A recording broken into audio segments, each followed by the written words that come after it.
Welcome to it. Great to be with you on a Tuesday. It's Hail Varsity Radio, presented by the Nebraska Lottery. Chris Schmidt, Elijah Herbel. Streaming live. Can find us on ESPN Lincoln's Twitter, ESPN Lincoln's Facebook. Interact that way. Also give us a follow on Twitter at Schmidt_radio, at Herbal Essence. Emails aplenty to get into. Judging by the emails, DEFCON 4. Maybe 3 is where Nebraska fans are still at, following Northwestern, following the uninspiring first half and half of a quarter against North Dakota. Find the show also on Twitter. Do so at HVarsity Radio. We're presented, Hail Varsity Radio, presented by Currency for all your equipment financing needs. Go Currency. Elijah, good day off yesterday. Did you decompress? Did you watch plenty of football? Did you check out the press conference? How you feeling? Feeling pretty good, despite... the biggest weekend day for me was mostly Sunday. Yesterday was kind of just like a relaxed sit at home most of the day, get a little afternoon nap in and enjoy it that way. Sunday was my Labor Day weekend day to enjoy myself. So it was a Sunday morning golf outing. Don't ask me how I shot. I don't know. I stopped counting after the first hole. And then Sunday night was my fantasy football draft. And we've been doing that draft in person for years now, and hijinks always ensue. So it was a good Sunday, and then Monday was a relax, recover, get set for Tuesday kind of day. Good enough. Is Nebraska set and ready for Georgia Southern? We'll dive into it. Plenty of room for you. Mitch Sherman's coming up in about 15 minutes. Open phones now, open phones till 5. Hour 2, again, it's a Black Shirt Tuesday with Coach McBride and Coach Kaczenski. Numbers to dial up, 466-3776, 466-3776, 800-825-5865. Those are the numbers to get in. And a lot of things come to mind when we talk about North Dakota's performance, and then you have Monday's presser with Coach Frost and several of the players. And then today, even Coach Whipple and Coach Chinander will have a couple of thoughts from them. But I think what Nebraska fans are most disappointed about, even after our stream-only Real Red reaction, is what you were expecting to happen didn't happen. And Elijah, for Nebraska football to be any good in the Big Ten, they're supposed to be able to go out and manhandle certain teams. And honestly, it's been a long time since Nebraska's line has manhandled anybody.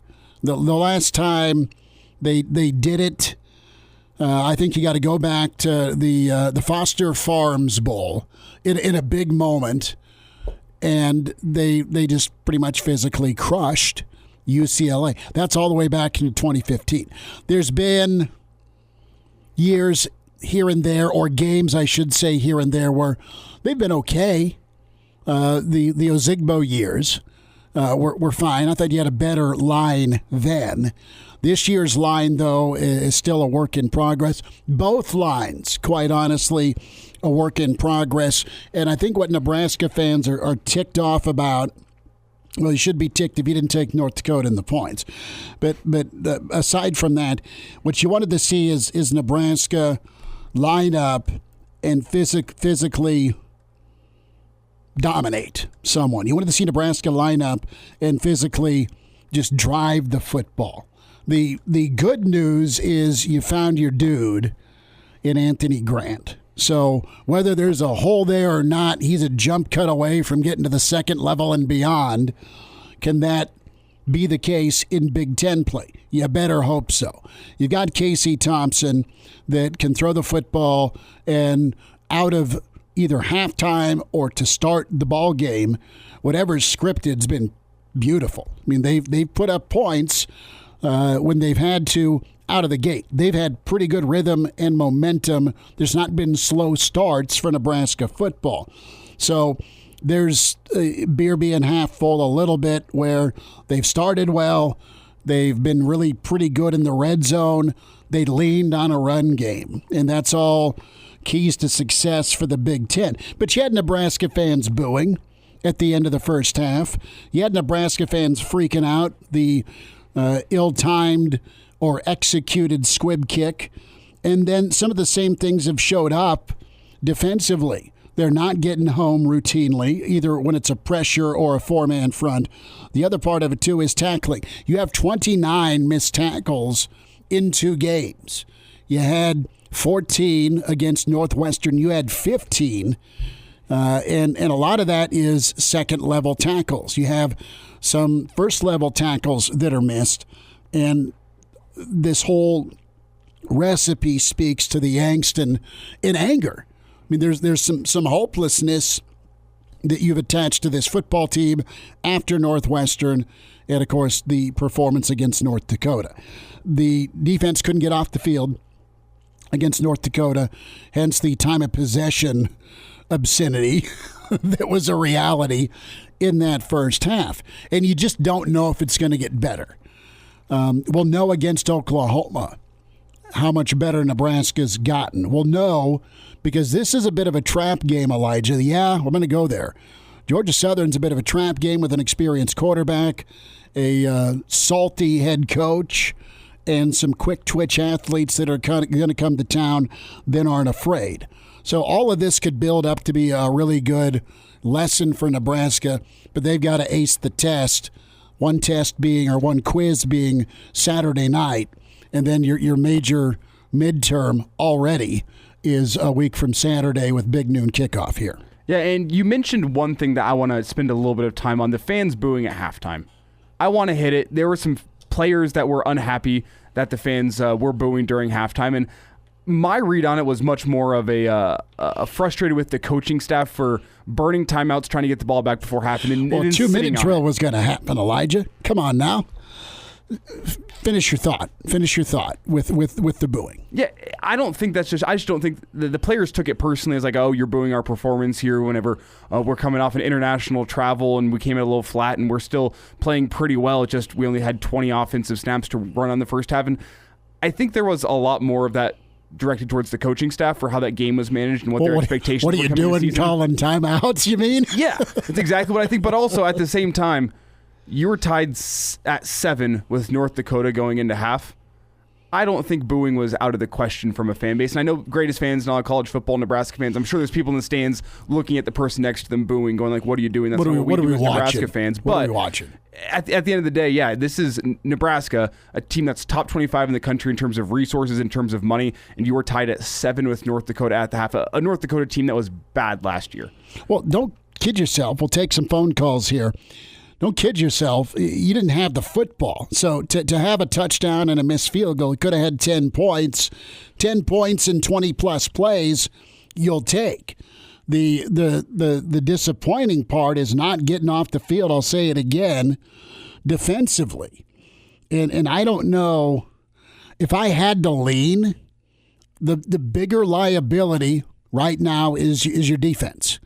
Is their tackling, is their lack at getting after the quarterback, and just flat out stopping the run. I mean, people are just running right behind their right guard at your interior for 2 games. Can you get better? I think you can. But, man, you better figure out in a hurry what you can be. And offensively, maybe your O-line's not going to be great. Maybe you're going to scheme some things with some unbalanced lines to get some creases. You still have some dudes that can go make plays. Nebraska's top dude, Palmer, can go out-jump the North Dakota secondary. Can he do that 2 weeks against Oklahoma? Can he do that against Indiana's secondary? I mean, all those questions need to be answered, but Nebraska's got some options. And listen, and we'll ask Coach McBride this, I think the more quarterback run you can get away with, the better for this offense, because it just absolutely screws with the defense. And is Casey Thompson a willing runner? He looked pretty good doing it. I mean, he's got a little bit of Pops' moves, as good as Charles was running the option. But give me some more option. We'll get into that with Coach McBride and even ask Mitch about it. Yeah, when we've got Chris hanging on the line here. Chris, thanks for hanging on. Welcome to Hail Varsity. Go ahead. Hey, guys, great show. The thing that really concerns me is we're played, 2 of the 3 or 4 worst teams on the schedule, and the fourth best team in the Dakotas, and we have a turnover-prone quarterback. What do you think about all those four turnovers in these first 2 games? That's awful. The interception, the throws haven't been great. I won't put all of the picks on him. Yeah, the throws need to be better. The one against North Dakota was totally on him, but the other couple were 50-50 balls, and I know he got smoked from behind and fumbled. So that's on the line. The throw on to Wyatt Lever was a horrible throw. You can't throw a 90-mile-an-hour fastball at a guy that, just a few yards away from you. Right, the old Dumb and Dumber snowball. So yes. I think 3 of the 4 are on him. Maybe the other one was a 50-50. But, he's got – and he was turnover prone last year. He had a lot of interceptions last year. So, he's got to clean that up. He can't have 2 turnovers a game. He's got to get better. He's got to get better protection too. So I just think we got to quit blowing smoke up him and say, hey, dude, you need to quit, turning the ball over. I mean, North Dakota's a pretty bad team, 7th in the Missouri conference. Chris, I'll say this. Chris, I'll say this. Touchdown in the fourth quarter. I'll say this, Chris. The fact that they typically would bring the kitchen sink and blitz everybody and anybody, they didn't do that. They thought they could get home with their 4. Yep, and they did. Sometimes. And they did. So. They did. Chris, appreciate you listening. Thank you. Thanks for the phone call. Yeah, listen, his point about turnovers, very fair. I'm not going to put all of it on Casey. The blindside strip sack, no good. Easier to say than do to hold on to the football when you're going to get ripped. But you got to figure out a way to do it. Touch and timing, it's just not looked real crisp all the time. Out of halftime has been good for the offense. When they get the football or their first possession has been pretty good. Can get your emails in, chris@hailvarsity.com, and dial up at 466-3776, 466-3776, 800-825-5865. But you saw some good, there was some bad, and there was some surprises on Saturday. But your mood right now isn't any better other than it's a win. That's not changed my outlook. With this football team, with this program, I'm taking nothing for granted. Taking nothing for granted, and that's a game they lose a year ago, 2 years ago. So I'm going to take the win and run if I'm a Nebraska fan. And my mood, how I feel right now after having a couple of days, is that same feeling that I felt beginning of 2017, Mike Riley's final year, whenever Nebraska opened the season against Arkansas You're already State. there. I had that same feeling of You referenced 2017. I'm just saying. Good for you. You go back to Arkansas State, where it was a team that you were better than. It looked even on the field like you were better than them, but somehow they kept on sticking around. You were shooting yourself in the foot at times, and what happens? I think Nebraska wins by 7 or 8. It's close. After Arkansas State recovered an onside kick and had a chance to go down and tie this thing up and send it to overtime, and you walked out of the stadium going like, "Oh man, like it's going to be one of those seasons." Mm-hmm. And I don't want to put it there yet, but that is the same feeling I have. That almost that sinking feeling in the stomach, where you look at what you have as a team and what your performances have been so far, and you look what's coming up at the schedule, and you go, "I don't see this getting fixed that quickly." Could it? Sure, I see there's probably more talent, more potential on this team than there was in the team back in 2017. Mm-hmm. That was a team that was going downwards, and I do think this team is on an upward trajectory, but it's got to get on a much better upward trajectory very quickly. It's got to get that trajectory moving very quickly upward by probably next week. Your take on the Boo Birds, the fact that some players were taking it personal, I think you're right with who it was directed at. Mm-hmm. It wasn't directed at the quarterback. It wasn't directed at the lines. It was directed at the product, which you're a part of. But you just, again, you expected some physical dominance for the folks that have had season tickets for 4 decades or 4 seasons or whatever your case. You're at a breaking point right now if you're a Nebraska fan. And you just, right now, you hope you get through Saturday night, and then all bets are off, right? You get all cranked up for Oklahoma, your redemption song, cue up Bob Marley. from what happened in Ireland, and there's still plenty of ball to play. But how quick can this team get better? Mm-hmm. And from a tackling standpoint, I'm glad there's going to be more 1-versus-1s, but it goes to a bigger discussion point. What's the tackling been like? What are you teaching, and what are you doing during the week? What have you been doing during the program build that you've been here, year 5 now? And tackling's not always been that bad, but it's been an issue for sure through this first couple of weeks. Elijah Herbel, Chris Schmidt, great to be with you on a Tuesday. It's Hail Varsity Radio. We are presented by Currency. We'll get to more of your phone calls. Mitch Sherman's on the way. Coach McBride, less than an hour. And then a Tuesday with Rick Kaczenski on Hail Varsity Radio. And we're back. Fellas, you think we could listen to the radio on Hail Varsity Radio? Yes! That's awesome! Hail Varsity Radio presented to you by Currency. We say hi to Mitch Sherman from The Athletic at Mitch Sherman on Twitter. Mitch, how's your Tuesday? I'm doing all right. Can't complain. How about you, Chris? Hanging in, man. We're off the couch. That's a good thing. So. Good to hear. I'm glad that you're on the rebound. Yes, chicken noodle soup and all of that good stuff. Mitch, what did Saturday tell you about Nebraska football? But there's still a ways to go. That'd be the place I'd start. That Nebraska has it in them to stare down some adversity and not wilt. So there's that.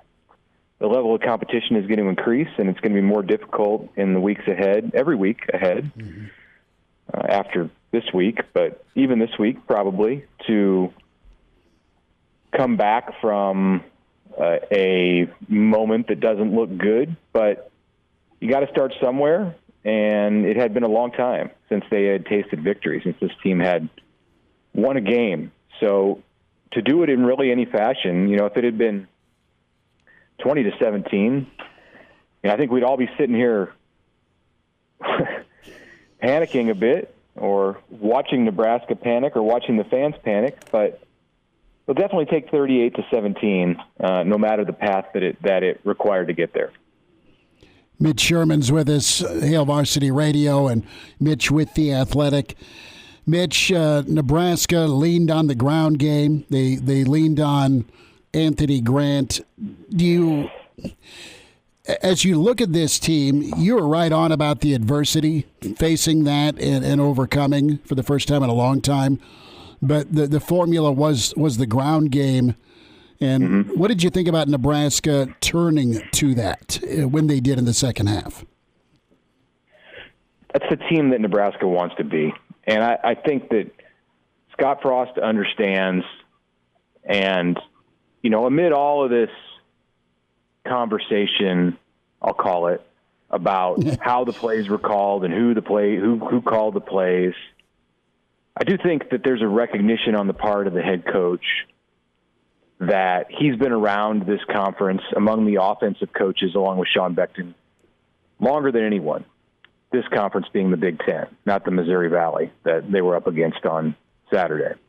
And that what it's going to take to win is a commitment to physical football and being able to run it. So if you can't do that and show that you can do it against North Dakota, it's not going to work against, just start at the beginning. Illinois, Indiana, the teams that are on Nebraska's schedule first in Big Ten play, let alone those formidable names at the end of the schedule that and everybody knows well. So it's a start. You did it. You did what you set out to do in establishing something at the line of scrimmage, and you've got a foundation. If Nebraska had come out in the second half and decided to abandon the run game and just throw it all over the place, and that was good enough to beat North Dakota, I think it would feel different this week. Not that it feels great, but it would feel different. At least they did it with the formula that they're going to need, and you can go from there. I will say, though, that it wasn't all the ground game. It wasn't like they won that only with the ground game. The biggest play of that game, arguably, is the pass off the goal line from Casey Thompson to Trey Palmer on 3rd and 14 when Nebraska was up 7 midway through the fourth quarter.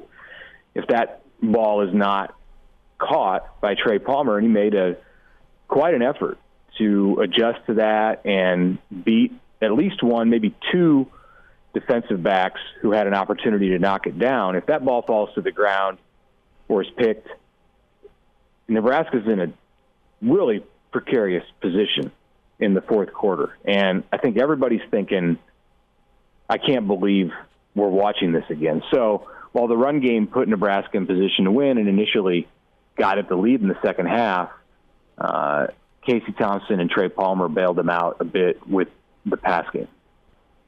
Mitch, the offensive line, though, the pass protection, it almost felt like to me that Nebraska started leaning on the run game, A, because it was there, but, B, when Casey Thompson did drop back, he didn't have much time at all to throw. A couple of sacks in that first half, and they were like, well, the running game's working, let's go there. And you said that's a team that Nebraska wants to be, but do you think that's a team that they can be behind what the offensive line has shown us so far this season, being an offensive line that can't effectively protect Casey Thompson against a team in North Dakota and has only been able to open up rushing lanes against North Dakota, and they did it better in the second half, but they still didn't do it with consistency all game. Yeah, I think Anthony Grant basically opened up his own running lanes. He was making a lot out of a little in a number of spots. Nebraska's not that team right now that it needs to be and that it wants to be, but it has to try to be that team. It can't give up on the run game, no matter what it looks like right now, because otherwise you're just looking at it as a disastrous season. They have to keep working at it. They're not going to win Big Ten football games being a one-dimensional team. You mentioned the pass protection. Casey's not going to survive into October, if even that far, without a run game to support him. So, in a sense, this was the perfect opponent, and this week again against Georgia Southern will be another ideal opponent to be able to work on that. I expect Nebraska. Well, we'll see. Maybe they'll come out and throw it all over the place. But I expect Nebraska to double down on that effort in the run game this week. Mark Whipple said today that was about the high number they want to get for carries with Anthony Grant. You don't want to go over 25, especially early in the year. If you need him for that against Iowa at the end or Wisconsin and he's rolling, great. But they don't want him worn down on September 25th.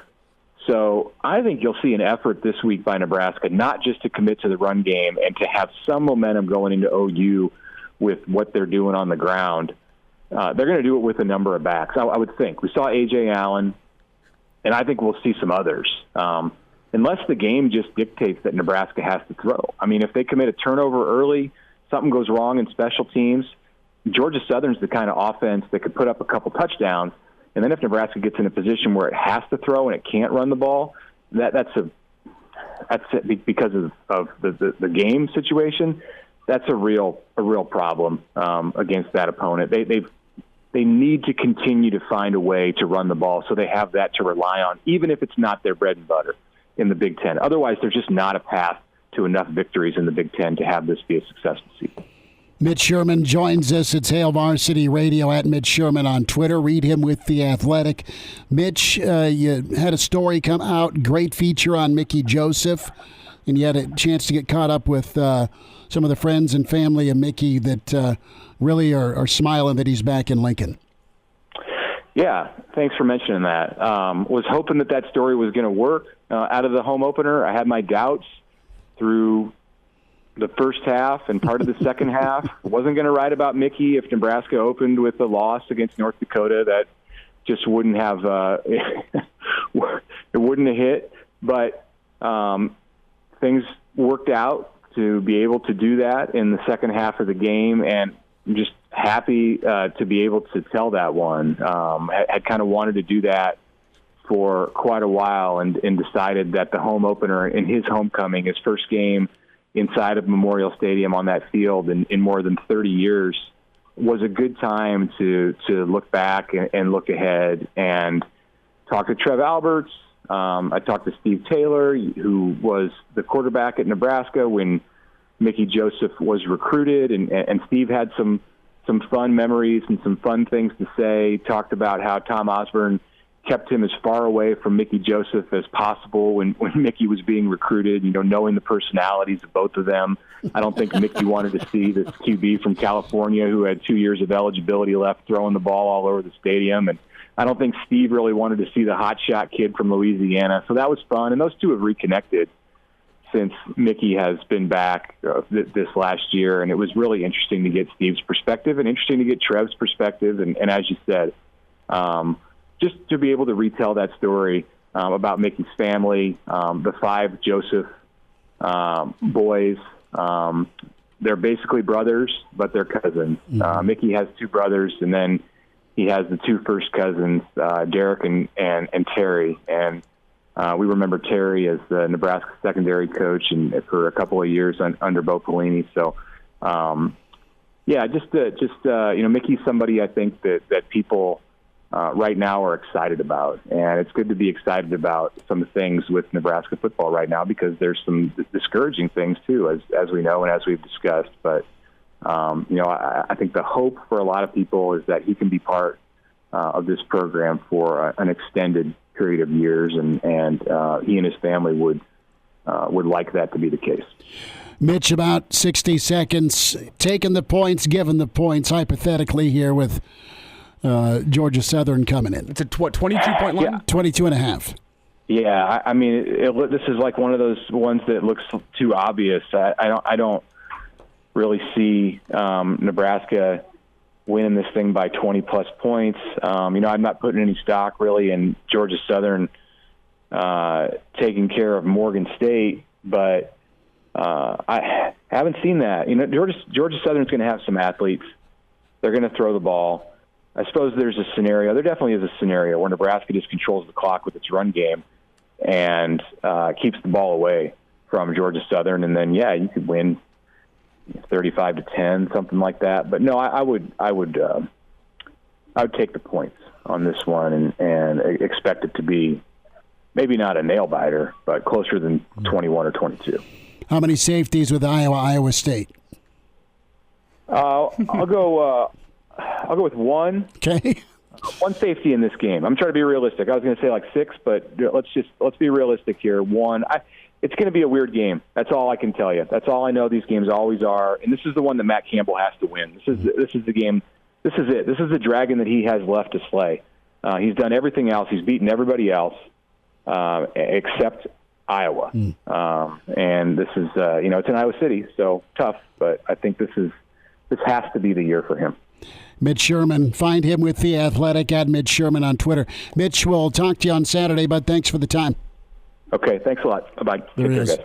Mitch Sherman with us on Hail Varsity Radio. We're presented to you by Currency. And coming up in about 20 minutes, Charlie McBride will join us. A Black Shirt Tuesday with Coach Charlie.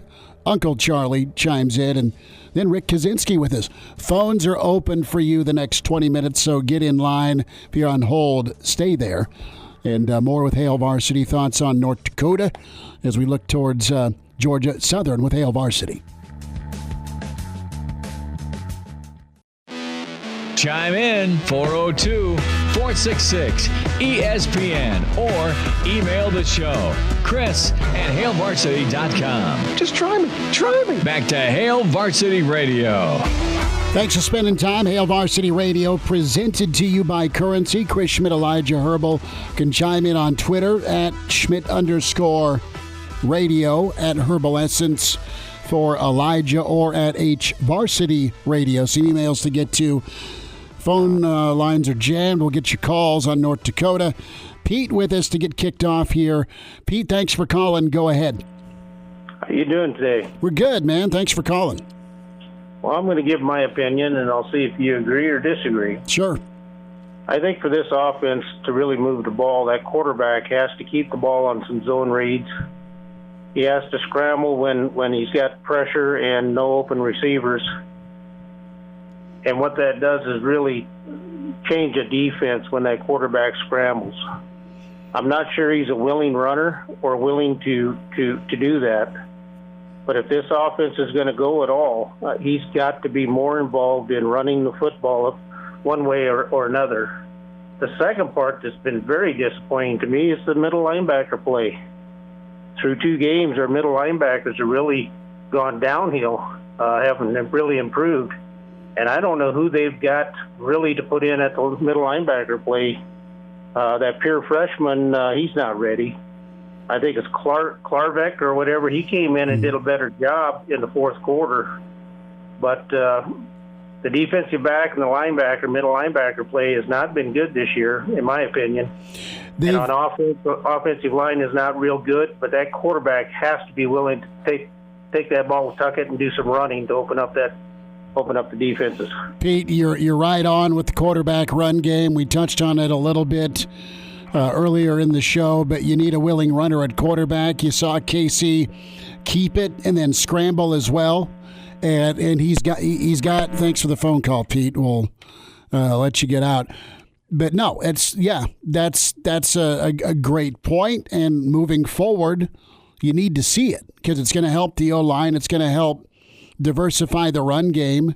So it's not let's everyone pile on Anthony Grant, and that allows you some outside. And Nebraska practices it. So the question now becomes durability. And I, quite frankly, if I'm a pro-style passing guru like Mark Whipple, and I'm Scott Frost, who knows that running the football as a quarterback's a lot of fun, you need a happy medium. But they both need to let it happen, whether that's Smothers with some packages who might be a little bit more durable, or Casey. There's your answer, Elijah. You need to see more of it moving forward. And maybe that is part of the plan. You just didn't want to break it out till Oklahoma.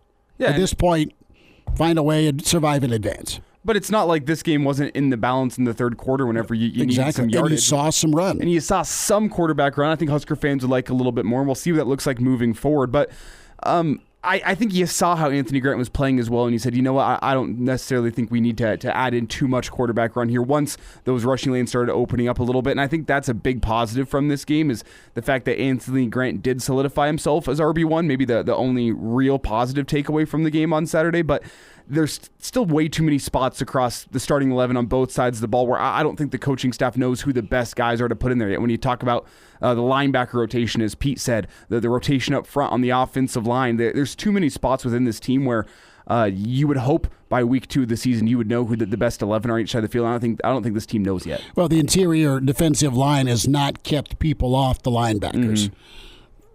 Consistently. And I don't think you have, you know, that's a part of it. I don't think you know who those interior defensive linemen are that you want to get figure that out. All the snaps are. I mean, they were talking after Northwestern, and I think we saw it a little bit more this week, if they're still trying to figure out how many snaps to get each guy a game and what that rotation needs to look like. It was way more spread out. More and more guys got more of an equal number of snaps, and you had more snaps with Wynn than he had. He's a guy that you're going to need. Mm-hmm. He's got to get up to speed and keep those guys off of your small. I mean, Henrich isn't a small linebacker, but Reimers isn't a huge dude. Houseman will be fine. He's got to get used to the game speed. Greg with us here on Hail Varsity Radio. Greg, go ahead. It's Randy. Randy, my fault. Yeah, Randy. Randy, my man, go ahead. Hey, how you doing? Good. What's up? How you feeling? I know you weren't very well last week. I'm all right. I took my prescriptions, and I'm doing all right, Randy. I'm at least a negative test with COVID. Well, that kind of reflected in the team too, going into last week. You know, I mean, they came back off a long road trip, so that first half kind of looked like what you'd expect. You know, with them coming back. No, fair point. I mean, it was a mother of a grind. I'll give you that. Yeah. And we didn't do anything except. Here's what I think about Ramir Johnson. Okay. I think they're holding him back for Oklahoma. I swear, I think Ramir is going to have a breakout game in the Oklahoma game. I think I agree with you, except Ramir posted a caged dog showing his teeth on social media. That was very disturbing. It was. While they may be holding him back, he wants to see some action aside from kickoff. You can't post that without getting. You know, I know damn well that Frost probably put him in an office and talked to him about that. I don't know if that happened or not, Randy, but I'll say this. You just got to be patient because right now for the first time in a long time, you really can't have any complaints about Nebraska's running game. Either be it Allen or Grant is the man. Or Grant Anthony. Is something we haven't seen for a long time. Yeah. And Scott Frost did say in his presser yesterday that he thinks Ramirez is the guy they're going to rely on a lot moving forward this season. But my question is why wouldn't you use him against North Dakota in a game that was in the balance late? That was not a very good post by Ramirez. No, it wasn't. And the other part of it, too, is you just, from a rhythm standpoint, you had Grant in. He just busted one off. He's not in to start the next series, and you go 3 and out because the back that came in wasn't lathered up. Randy, thanks for the phone call, brother. I got one more thing. Go for it. Okay, the open field tackles, of course, we're not very good at that right now. No, and they're bad. Onside kicks, I don't get that. It was a squib. It was a squib, Randy. It wasn't an intentional onside. No, I know it was in a plan because we had the penalty, and then that's probably what they got on the call sheet. I still think we need to keep that deep, Well, you were trying to put it somewhere pinned in the 20. It's an execution thing, but the place went nuts. Yes, it did. All right, I love you guys. You guys got a great show, and I'm enjoying it. Randy, appreciate you listening, man. Appreciate it. All right, thank you. Thanks, yep. 466-3776 or 800-825-5865. We'll take some more calls. And don't forget, 15 minutes away, you have Charlie McBride on Monday with Charlie. And then we'll be excited to hear from Coach Rick Kaczenski. Do we have time or no? We have Brennan on the line. You probably heard I left my mic on. Well, who do we have? Brennan. Have Brennan hang on. I don't want to short him. Okay. We're up against a hard break, so we'll have Brennan hang on the line. Emails to get in, chris@hailvarsity.com. And an email from Ted. Really like what Ted put in here. Ted, longtime listener, he says, I may be off, but it seems to me that the O-line may have started to gel in the second half. Offensive lines need to function as one, and this one is still too new to be automatic. I'm optimistic, and that is not the norm for me. Ted, you've been a straight shooter for years on this show, but he's optimistic. Lutovsky came in, did well. They ran behind him. There were still some guys that got out-physicaled by North Dakota D linemen they shouldn't have been out-physicaled by, but I don't disagree. We'll wind down hour 1 next. And now, back to Hail Varsity Radio. Back with you, it's Hail Varsity, presented by your friends at Currency. And for all your equipment financing needs, you gotta go Currency. 10 minutes away from Uncle Charlie, Mr. Blackshirt, Charlie McBride on a Tuesday. And then Rick Kaczenski joins us. Brennan has been on hold. Brennan, thanks for hanging on. Go ahead. Hey, thanks, guys. It's good to be back with you. I haven't called in a while. No, hell, hey, you're still watching ball and you're hanging on, aren't you? White knuckling this season? Yeah. Unfortunately, I wish the knuckles weren't white. So, I've been the first one to hop on the post-game show and really brag on what Nebraska has done on these last couple Saturdays. But then come Tuesday or Wednesday, I'm trying to look at everything through rose-colored glasses. And I guess it's hard at times, but, man, historically speaking, if you can go back even when I was in college, which is coming up on 11 or 12 years now, FCS teams have always played Nebraska tough. I mean, that was when I was in college. South Dakota State came down there, and their running game kind of had our way, I think, with the Indomitian Sioux defense at that time. So it's no secret those teams are getting harder, or those teams are getting better, those FCS teams. But I don't want to paint excuses, but man, it's just flat out hard to win games. And I think that gets lost in sight. It doesn't matter if you're Alabama. Well, maybe it does, but it's hard to win Division I college football games, and I guess I'm respecting that more and more. So, no, not to rag on any positions. We have a lot of corrections that we need to make for sure, but trying to stay optimistic.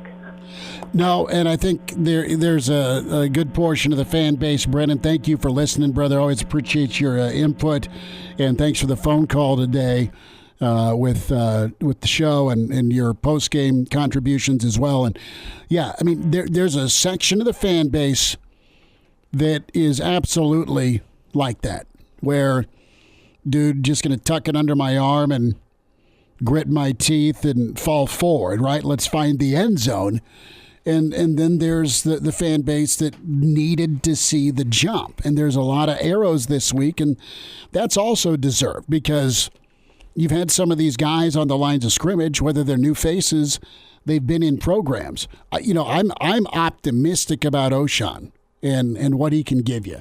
I know the effort level of Garrett. I think Caleb Tanner's playing good football. Got to have some help on the interior. We'll get there with Coach McBride here shortly. We'll talk to Coach McBride also about implementing some more quarterback runs, some option, that fine line of playing Frogger with your quarterback. Right? Can you avoid serious injury? You beat the hell out of the last guy for 4 years. Well, now there's some help at running back. Maybe that's a difference that's pretty big time. And you still have some guys on the outside that can go make a play for you. They need to do it in Big Ten play.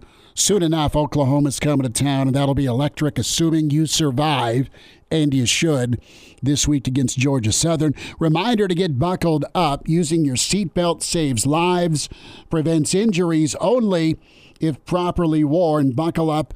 This message from the Nebraska Department of Highway Safety Office. Plenty of emails to get into next hour.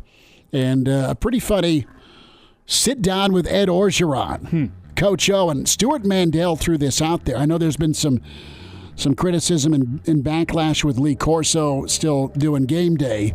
Bless his heart. I mean, he's still out there giving it his all despite his age and suffering from that stroke. But Coach O is the new coach on game day at some point. That's something to think about. Hour 2 on the way. Hail Varsity continues, presented by Currency. Welcome to Hail Varsity Radio, the voice of Husker Nation. Insight, opinion, expertise, with the biggest and best names talking Nebraska across the state. Join the show on Twitter at Hail Varsity and at Schmidt_radio. Call in at 402-466-ESPN or 1-800-825-5865. Here's Chris Schmidt. Back with you. It's Hour 2. It's Hail Varsity Radio, presented by the by Currency. Swear jar. Yeah. Currency. Your friends at Currency for all your equipment financing needs. Go Currency. I'm going to put a shock collar on. If that ever happens again, Elijah, you just pound away, my friend. I would just like to let you know that the first day we had this change last Thursday, I did not mess it up once. Just to throw it out there. Telling me that. So I think the record is now 1 Schmitty, 0 Elijah in terms of messing that one up. We are keeping score. Currency for all your equipment financing needs. Go Currency. We say hi to Mr. Blackshirt himself. A Monday turned Tuesday with Charlie. Coach Charlie McBride with us. Coach, how's the weather up in Michigan? Beautiful. We get a lot of overcast, but the weather-wise, it's been really, temperature and so on has been really nice. So I'm surprisingly nice, and I woke up this morning. I had to go take my car and get it out of here because we had doctor's appointments, my wife and I both. And they put in a new road behind our house, and it's a private road. So they came in with one of those big thing grinders that tears up everything. So if you didn't have your car out of here, you're not going anywhere. So I had to get up at 5:30, which was fun. I do it. That's close anyway, and put my car out by the golf course. Well, I'm glad, but I could see you kind of watching the machine work, ripping some stuff up, and maybe getting a kick out of it. Yeah, I did.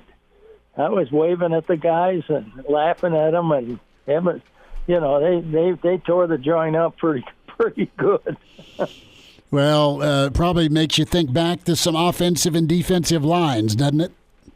Yeah. Well, I'll tell you what, that's the most fun. A lot of times, coaches get paid a lot of money, right? And I know when I was coaching, I guess we didn't think as much about the money part. When we started, we knew we weren't going to make a lot of money. But the important thing for me was seeing the kids, if you win a game, how happy they are and how much they feel like they've accomplished and stuff like that. That was worth the money for me. Coach, what'd you think of North Dakota and Nebraska? Well, I thought the first part I was ready to throw up. But, it wasn't very good. It was kind of boring almost. It got, I didn't know. It seemed like we didn't have any juice or something. It just seemed like we got off on the wrong side of bed, out of the bed. You know what I'm saying? That just in the second half, that was a challenge, and they did a good job. I think they did some really good things. And I think both lines came to play. I think there's some of those not younger, but some of the guys that came into play, I think are going to be good backup people or good starters. I mean, it just depends on how they develop, but I think they're going to have two defensive lines and maybe one extra guy that'll really do something well. Where that other, that looked pretty good. And offensively, I think they got a little better coming off the ball in the second half. I had a little bit of that problem. I just went and got a board with a nail in it and stood behind them and showed them how to get off the ball fast. You know what I'm saying? Well, it was I think you titled your favorite 2x4 the motivator, didn't you? That's right. Well, the managers, they had that thing, and anytime I'd say, go get the board, everybody they'd light up. But I just told them that they were going to have, it really hurt if I ever got them, which I never would do that. But, they never know for sure. It's just a prop, I promise, right? And I always had a one-way ticket, and on the bus. They aren't going on any airplane. So you had a bus ticket and a giant 2x4 with a rusty nail through it. Okay. That's right. But football's got to be fun, so you got to sometimes do some crazy stuff. Yeah, football's got to be fun. Let's go get a tetanus shot after practice. That's good. Charlie McBride's with us. Tuesday with Charlie on Hail Varsity Radio. Coach, I want to get your thoughts on quarterback run. How could it improve the offensive line in this offense if there's some more option to Nebraska's attack? Well, anytime you have any options out of, let's just put it this way. I know that one of the things that we did way back when I was in high school, we had the way our offense was. We had a play. We had a pass off of that play, and we had a reverse off of that play. So we might have had 10 or 15, 20 plays we ran, and we had all of those things we worked on as far as now the passing, plays will maybe 5 of the 6 of the plays, the quarterback will do the same thing. So, it wasn't a big secret. But if you're running a trapping game and you run a trap pass or something, that takes care of the linebackers a lot of times, gives them a hard problem. They think it's a run, and they're not getting in their zones, and you got stuff open. And so, but that's just what I'm getting at is a lot of times you can flip a quarterback run in a lot of those plays, especially when you have guards pulling, 2 of them, one like kicking out, one sealing inside, and and the quarterback running, and I think you're seeing a lot more of that. I was watching Alabama and some of those teams play LSU, and they all had something, with their quarterback as it was. And that, head coaches a lot of times are worried about that quarterback getting hurt, and that's why I think that the not having as much contact and so forth early in the year.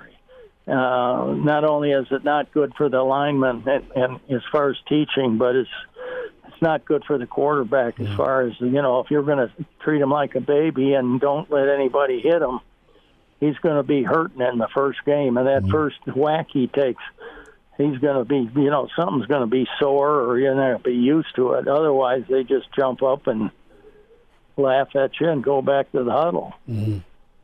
Charlie McBride's with us here on a Tuesday edition of Hail Varsity Radio. And, Coach, you talk about that quarterback run game, and while I think that could be a factor moving forward, I think that the preference would be from this Husker coaching staff to establish a run game with your running backs. And I think Anthony Grant made a good case for that moving forward to get him in that 20-plus touch range per game. But did you see a potential winning formula for this Husker team in the second half, or is that just Nebraska doing what they should do against an FCS foe in North Dakota?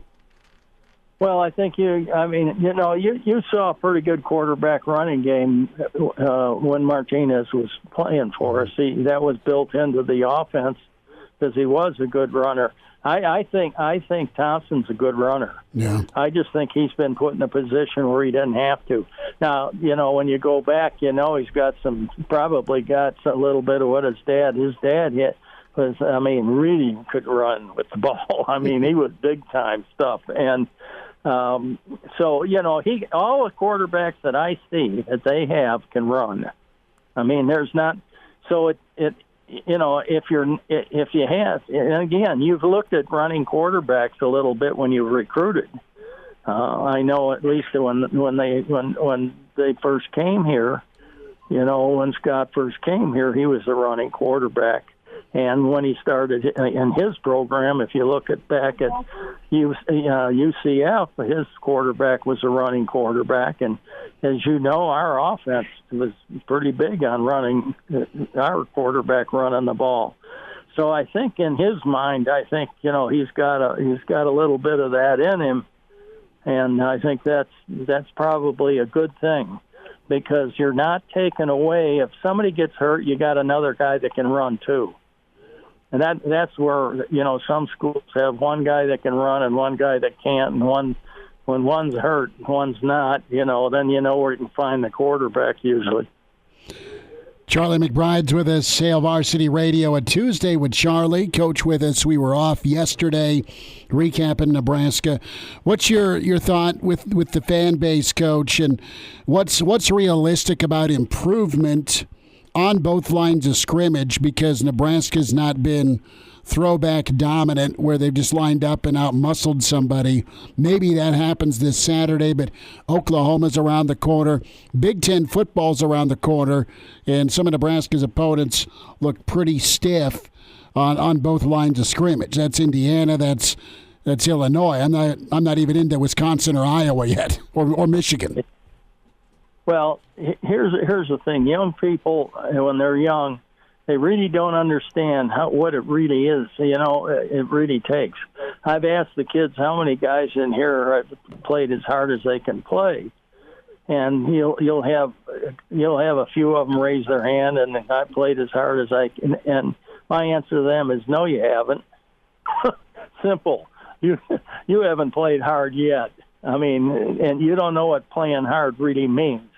And that means every play, and that means you're a different person. You have to control the game. You got to show people who's the boss, and that's the way it goes. And I think with each game, they're going to be playing against some guys that if they're not going to be tough, they're going to get the snot knocked out of them.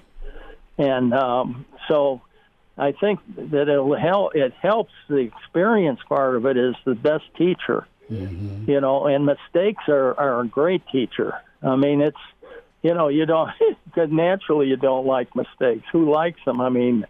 Everything else. And then they start realizing who they're really playing for, that they have teammates, they have parents, they have schools, they have people that depend on them, and you're standing up for these people. So, sometimes the light goes on, and all of a sudden they realize that they can be tougher than they are, or they can play harder than they do.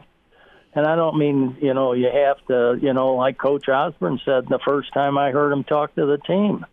The first thing he said to him, you don't have to win this game.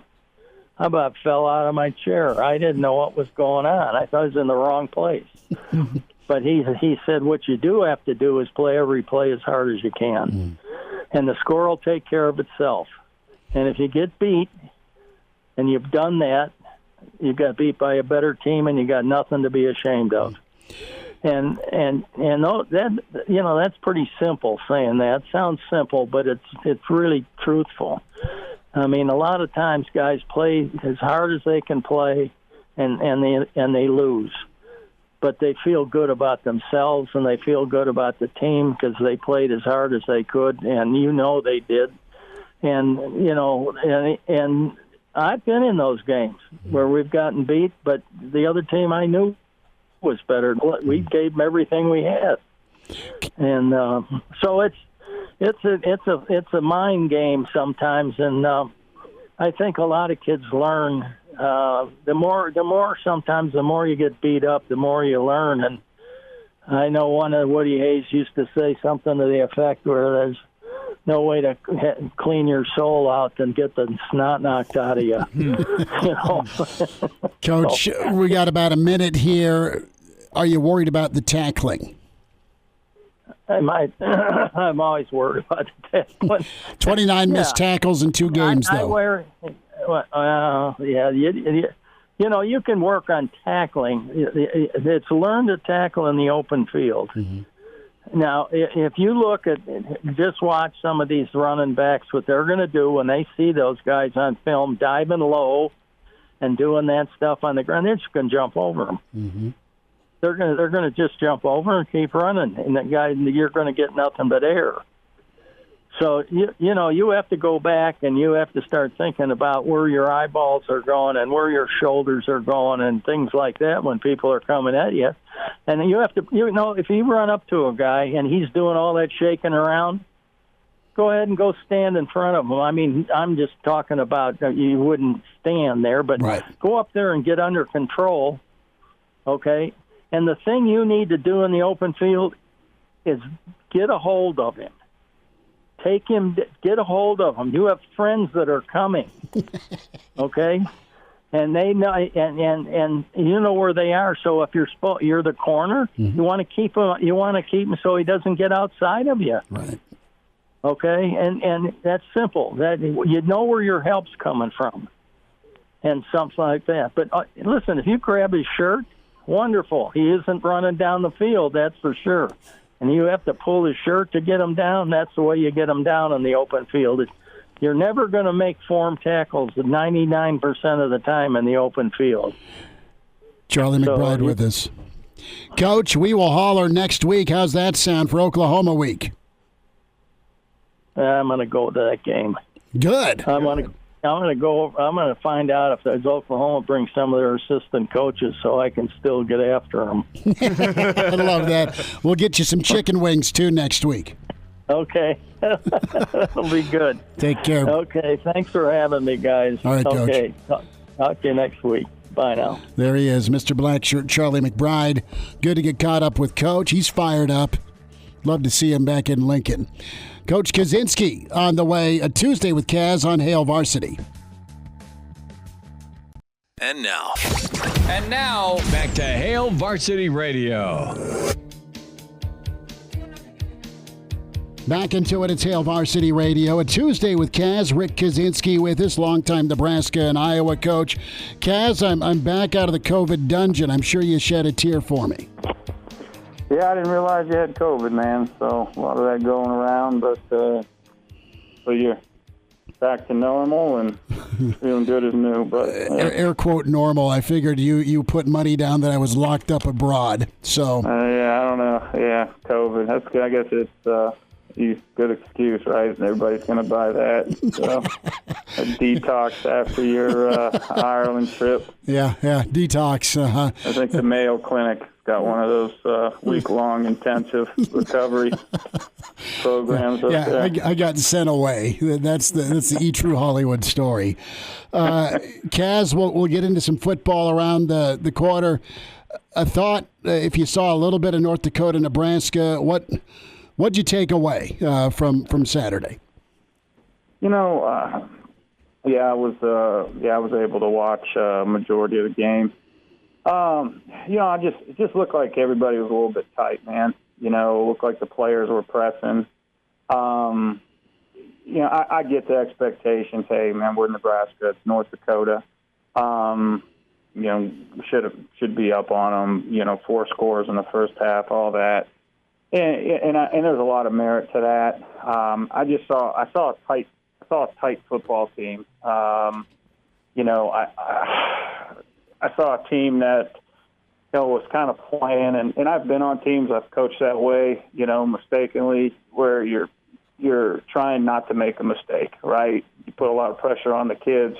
You're playing tight. You didn't play loose. You just didn't kind of go out and have the guns blazing. That's what kind of I saw from the team. It's not, when you look at this team, I don't see like there's a lack of effort or attitudes and things like that.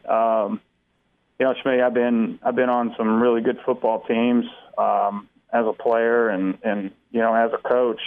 Been a part of Iowa Orange Bowl team. Had to block 2 field goals to beat Northern Iowa.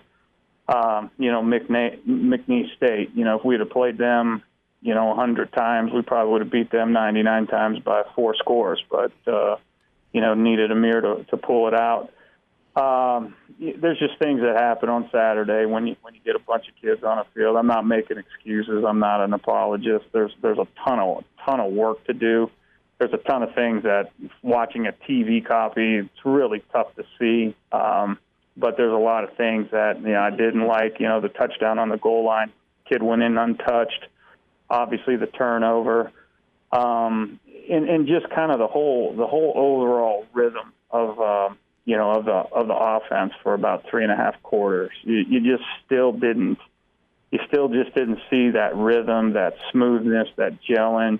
You had guys, and I know that's part of it, that it's like they had to make plays to move the ball down the field. It wasn't methodic. And when you're playing in the Big Ten, and when you're playing a team like North Dakota, who you're way more physically imposing, then you want to see those methodic drives. And I just didn't see them string that together until the fourth quarter. Rick Kaczenski's with us here on Hail Varsity Radio. And Kaz, as a coach, it's something I said in our reaction show on Saturday. It's something I want to get your take on. A ugly loss is better than a pretty win. Is that the mentality that's within the coaching staff, as well as you evaluate film from over the weekend and start moving on to the next opponent, that an ugly win is better than a pretty loss? Oh, absolutely. It changes the whole dynamic. Imagine sitting here, 0-2. Imagine Iowa sitting there 0-1 right now. I can tell you, I remember the feeling after that Northern Iowa game back in 2009, but I can also tell you the feeling in that locker room after the Orange Bowl against Georgia Tech. Nobody was talking about how bad we were on Tuesday, and how we won't win another game in that locker room in January. So, it's really how you teach off that win. It's a lot easier to teach off the win. In the win, there's something positive there's something positive. But what I think, though, too, what you have to really look at, and I know the coaches are and the players are, is the same things kind of showed up, right? The line play on both sides should have dominated against North Dakota, and should have been way more up to par against Northwestern. So that's the concerning thing for me in both those games, where there was some consistency with the inconsistency of both fronts that you need to address. And it is a lot easier to address early on and after a win. You come out to the practice field and you watch film and say, okay, if we do this against this team, we do this against Oklahoma, we do that, we continue to do this. It's going to be a long season. So, all you got right now, you got another opportunity to get better after a win. It just changes the whole mindset during the week, changes the whole mindset in your preparation. It'll change the mindset of the atmosphere in the stadium. Imagine if, they're taking a lot of arrows right now, but imagine if they lost that game. You probably would have had a coaching change. Who knows? I mean, it would have been terrible. So, It was ugly, but it's a W. You know, you live to play the next week. And if you play well this week, nobody's going to be talking about North Dakota, right? They're going to be talking about the improvement, and they're going to be talking about, you know, having 2 wins back-to-back heading into the Oklahoma game. Rick Kaczenski's with us, Hail Varsity Radio.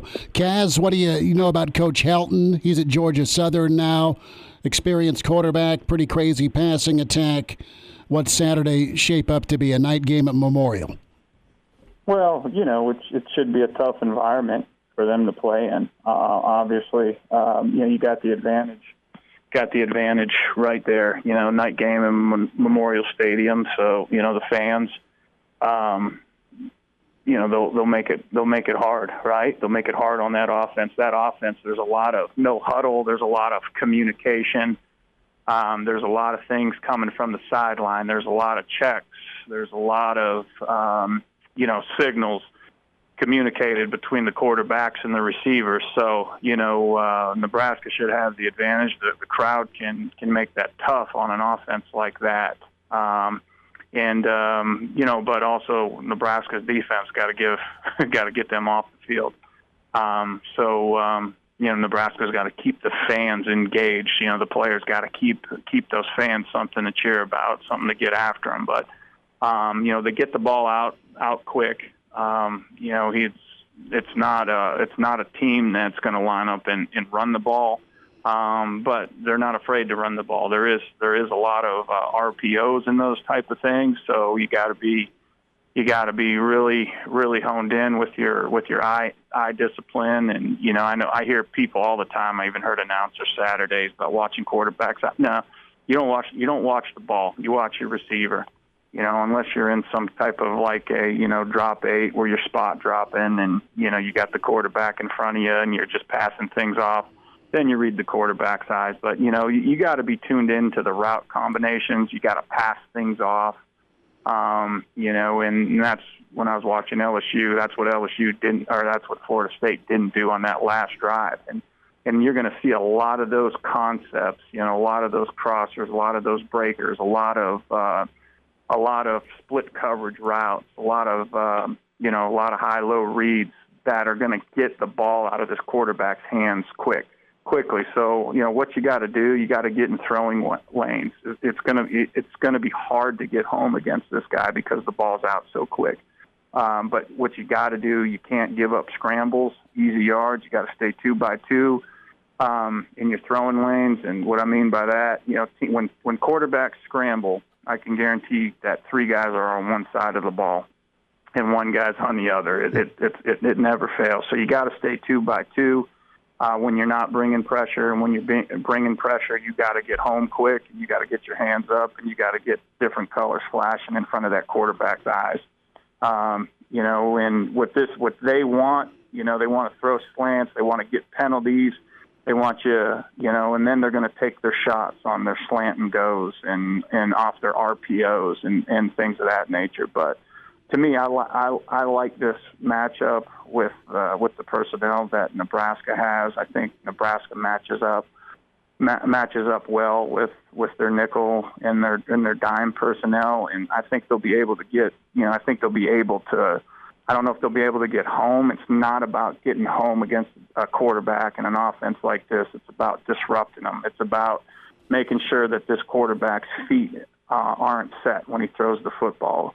It's about not having clean throwing windows where he can look down the field and see those crossers and see and anticipate those things opening up. But I really like the matchup. You know, if I was a betting man, I really think Nebraska's going to come ready to play.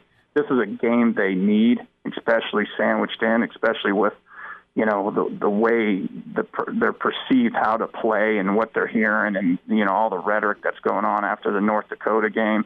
This is exactly the game they need, you know, heading into Oklahoma. But I'd be shocked if they don't show up and play well. I really like this matchup for Nebraska's defense against Helton's offense. Tuesday with Kaz, Hail Varsity Radio. More with Coach Kaz on the horn. Next segment, I want to tell you about a new sponsor. You need tickets or have tickets to sell, but you can't go. Red Zone Tickets buys and sells tickets for all types of events. Are you hunting that Oklahoma game? Well, all you got to do is check in with Red Zone Tickets. They are fantastic. Log on today, redzonetickets.com. They're located in Omaha and extremely reliable. Local folks that want to send you to the concert or play or big game you want to get to. They have an A+ Better Business rating, and they have a 100% guarantee on all orders. And you'll receive authentic tickets and experiences you'll never, ever forget. It's time to check off that bucket list and create memories that last a lifetime. Visit redzonetickets.com today. That's redzonetickets.com. You need OU tickets? redzonetickets.com. That's huge. I get so tired of those national ticketing services. I'm not going to name any names, but they just hammer you with the fees, and you don't even know if the ticket's real. It's brutal. What happened, Elijah? Well, I went to a national ticketing agency and got punched in the face twice. Exactly. That's what it feels like. Go local, go Omaha, redzonetickets.com.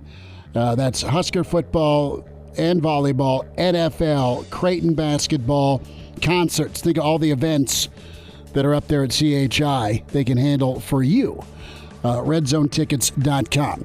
More Rick Kaczenski, Tuesday with Kaz on the way. And now, back to Hail Varsity Radio. So the Tuesday with Rick Kaczenski here on Hail Varsity Radio. And Kaz, let's briefly hit something that we hit a little bit last week. Nebraska's continued problems with tackling. It's going to be huge on Saturday for Nebraska to just get the ball carried to the ground, don't give up those leaky yards. And Nebraska, again, struggled on Saturday. I've seen people complain about the way they go about tackling, the fact that there aren't guys flying around to the ball. Well, what's your take on the tackling and the continued issue it's become for Nebraska? Oh, yeah, a lot of tackling isn't the actual, getting the runner down. It's getting to the runner. Just like we talked about last week, when you have multiple people close to the ball carrier, it takes those angles away from that ball carrier. You got to get the runner to slow down. You got to get him to downshift. When I was watching Nebraska on Saturday, once again, it's a TV copy, right? You get spoiled as a coach, end zone, reverse, slow. Guys are 3 foot tall on the screen. You can see things a lot more, but just kind of watching it once again, the runs sometimes, they hit the second and third level. With this guy, he's still in his top gear. You got to get guys to go sideways. I mean, there was a lot of run plays that I saw where this running back from North Dakota and Northwestern, those guys were one cut and then vertical. You got to make guys go sideways. So now you got those pursuit angles. You got the cavalry running to the ball, and you're taking angles away. Just like we talked about before, tackling a guy one-on-one in open space is one of the most difficult things to do, if not the most difficult thing to do in football.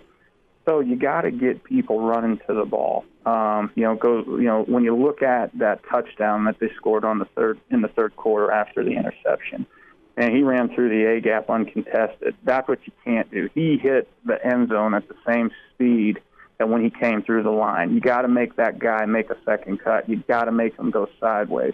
And that allows your defense to take the proper angles to help out, right? That gets more guys to the ball, getting off blocks and pursuing. So I'm going to stick with this until Nebraska proves me wrong, and I sound like I don't know what the hell I'm talking about. I think it has more to do with running to the football, getting more guys to the ball, right? Getting more guys to the ball, taking those angles away, and just, you got to get those guys to go sideways. You got to get those running backs to make a second cut. And you got to be close when they catch the ball. That's how you make tackles on passes, man. You got to be right there. You got to be contesting, and you got to be close. You let a guy catch a ball, and you're 3, 4, 5 yards away, man, good luck. That's a tough tackle for Ronnie Lott. That's a tough tackle for Steve Atwater and Deion Sanders. You name it, man. Put the best back there. That's tough. But, You got to contest balls. You got to be close to the ball carrier in order to give yourself a chance to, to get them on the ground in the open field. Kaz, a quick take from the weekend. What did you think of the Irish against Ohio State, and were you part of the other 2 safety game at Iowa back in 2004? No, that was right before I got there. I got there in late December of 2004. But I remember that game vividly. Yeah, it was ugly, but those were two great teams that were on the field that day. I mean, Penn State's defense was probably one of the top in the 2000s, and same with Iowa on that day. But that was tough sledding. And to be honest with you, it's really amazing. Everybody's talking about Iowa's defense. How about South Dakota State? Yeah. I mean, how about their defense? I mean, you look at the field position that Iowa was given. I mean, those South Dakota State played on their heels all day. I mean, they answered the bell. I know everybody's talking about Iowa's defense, man. South Dakota State's defense. If I'm a Power 5 coach, man, I'm looking at that coordinator right now. That's a guy that's on my list. That hey, when I'm hiring position coaches, I want that guy on my staff, because those dudes, man, they didn't look like an FCS school. Not physically, not structurally, not the way they played. They played sound. So I was more impressed. I think people should be talking more about that South Dakota State defense more than Iowa's offense. I mean, why are people surprised, right? Because it's South Dakota State. Because when you look at Iowa, you go back, I think since 2017, the highest rank that they finished in offense, I think, is 88th. I think last year they were 124th. So anywhere between 88th and 124, that's where they have finished. And they've just always played they've been top 5, top 8 defense during that period with Phil Parker. So now, did you expect a little bit more out of them? Absolutely. Absolutely. So that was tough sled, and that was a set offensive football back about 20 years on both sides of the ball. But once again, you come out with a win, and what does Iowa do historically? Iowa historically gets better, right? You came out with a win, so it's not necessarily about week one. If they come out, they take care of business like they have consistently against Iowa State, you play well on offense, all that rhetoric goes away. And you can't worry, as a player, as a coach, you can't worry about that rhetoric. It's there. It's an elephant in the room. How do you fix it? How do you fix it? Do you fix it with different guys? You can't change your offense. You can't change who you are. You can't really change how you're practicing. So what do you do at this point? You might have to change the people that you're asking to do what you're doing. So that might be coming a little bit there, but I'm not a coach at Iowa. I don't read about all that stuff over there. I watch them, but I don't follow them. Mm-hmm. But you don't have to follow them to know what people are saying about them. But yeah, man, that was a defensive clinic on both sides of the ball. But obviously a lot of work to do on the offensive side. Kaz, you think the Irish played well? I thought they played super physical, just a little too much Ohio State. Yeah. I thought Ohio State would be a little bit more explosive. Quite frankly, I mean, it's obviously where I went to school. I wasn't expecting it to be that close. I thought it was going to be not a blowout, but I thought that Ohio State would have taken control of the game much earlier than they did. Obviously Harry Houston, he's the best O-line coach in the country. He'll get those guys straight. They didn't look physically outmatched.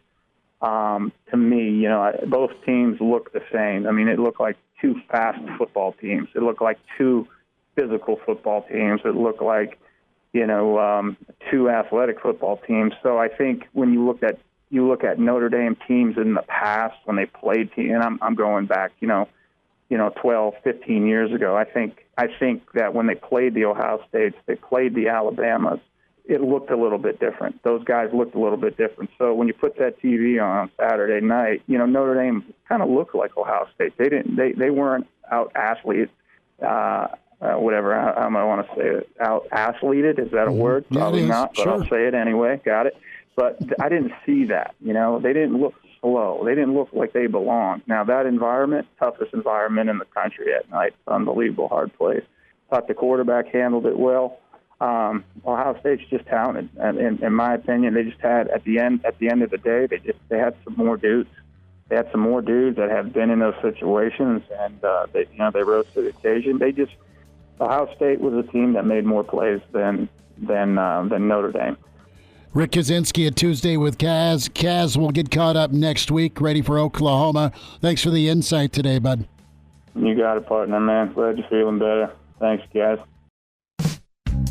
Miss us? Come here, brother. Give me a hug. Bring it in for the real thing. We're on call for you. Catch the podcast at HailVarsity.com, the ESPN Lincoln app, or download them on iTunes.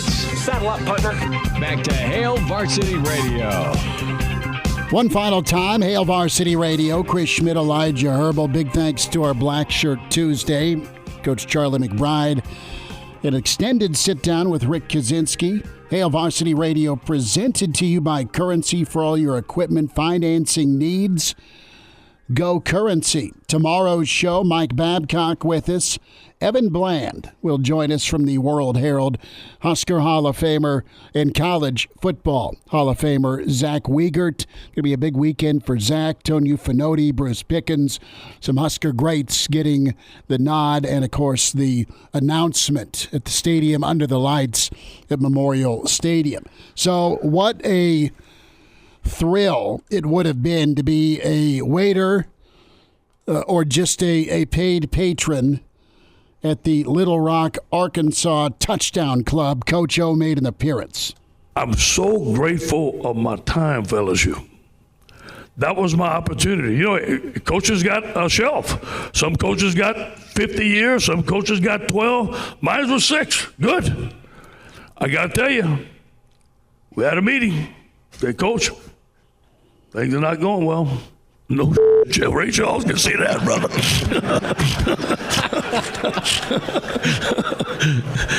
And they were good. And Scott Woodward is a friend of mine today. Really, really, a lot of respect for the way they handled me. So what's next? Well, I got to tell you this, though. Say, Coach, you got $17.1 million on your contract. We're going to give it to you. I said, what time you want me to leave and what door you want me out of, brother? What time do I leave? What door do you want me heading out of? Man, Stuart Mandel tweeting that if there is a time where Lee Corso steps down and you want to relaunch Game Day, Cookie Monster's only 60, going to be 61. I think Coach O's still got some coaching left in him. The question is he got another head gig in him, or is he a coordinator? And I'm not sure about him filling the roles of Lee Corso on College Game Day, simply for the fact that I see him a lot more like Lou Holtz. The guy that's on TV, he's an old hard-nosed football coach. You can understand about half the words out of his mouth. Lou Holtz is a big piece that's missing from ESPN. Be careful about Holtzy or Kaz will come after you. Great football coach. Loved him on ESPN. It's a hole that ESPN has needed to fill, but the simple fact of the matter is I could maybe understand half the things he was saying whenever he was part of the charm, other than him going, "Go Tigers." Right? But his storytelling ability is priceless alone. Throw a couple, $3, not that he needs it, but a couple, $3 million at him for the Cajun podcast. I think that'd be gold, even if it's once a month. So, but him, I don't know that he'd jack around putting headgear on. I mean, he's his own cartoon character. And if they replace Corso, I think they should leave that. That's Corso's thing. The headgear thing is Corso's thing. You don't have to keep on doing that once Corso's gone. Sure. Well, bless Lee. God love him. I mean, he's still grinding, man, and he's putting it all in. And it's tough to see, but I'm glad he's still going after it. Check the podcast out. Speaking of Spotify, iTunes, Google Play, and, of course, the Hail Varsity YouTube channel. Check us all out. Get a subscription. Thanks for tuning in. Talk to you tomorrow at 4 on Hail Varsity, presented by Currency.